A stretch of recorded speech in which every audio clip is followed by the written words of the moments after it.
Democrats are praising the move while Republicans are criticizing it. Fox 12's Kelsey Watts reports from Salem. This comes on the heels of that cap-and-trade stalemate that led Republicans to walk out of the Capitol for several days to prevent a vote on that bill. Today, the governor said their actions left her no choice. Executive Order 2004. There you have it. Governor Kate Brown signing an executive order to protect the climate, surrounded by the young advocates who support it. If we don't take action right away, it is the next generation that will pay the price. The governor calls the executive order sweeping and comprehensive. In part, it sets new goals for greenhouse gas emissions and clean fuels, raises energy efficiency standards for buildings and appliances, and directs state agencies to add climate action as a lens for all of their work. This is the most ambitious clean fuels goal in the entire country. The executive order comes after a legislative stalemate over cap and trade, which led Republicans to walk out of the Capitol for days to prevent a vote. Last July, I committed to Oregonians that if the legislature failed to take necessary action this year, I would use the tools available to me as the chief executive to address climate change.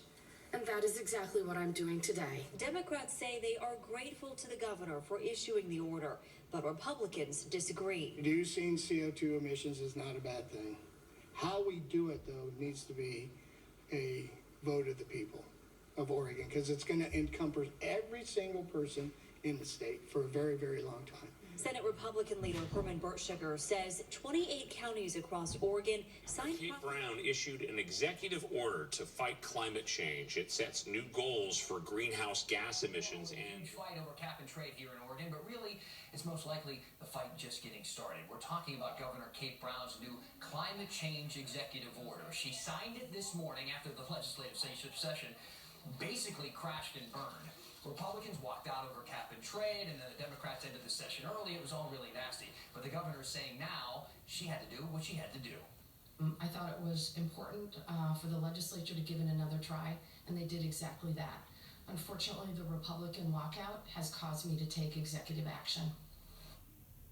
So Republicans say the governor can expect some lawsuits over this. Brown says that she's worked with the Department of Justice to make sure that it's all legal. She also said that they're used to getting lawsuits, which I'm not really quite sure how to take. I don't know if that's a good thing. So what exactly, though, is in this order? Let's break it down. Now, it has the same goal as the cap and trade bill to gradually lower emissions over time, and it directs a bunch of state agencies to do things to get this done. One of the big ones is telling the Department of Environmental Quality to put caps on gasoline and natural gas emissions. The order also includes a plan for more electric vehicles on the road and for energy efficiency requirements for new buildings and appliances, whatever all of that means, right?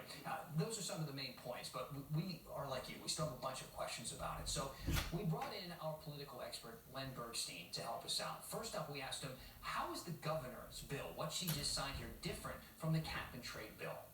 to 6, working around the walkout, how Governor Kate Brown is taking executive action after Republicans boycotted a bill to address climate change. The front lines of health care as the new coronavirus spreads.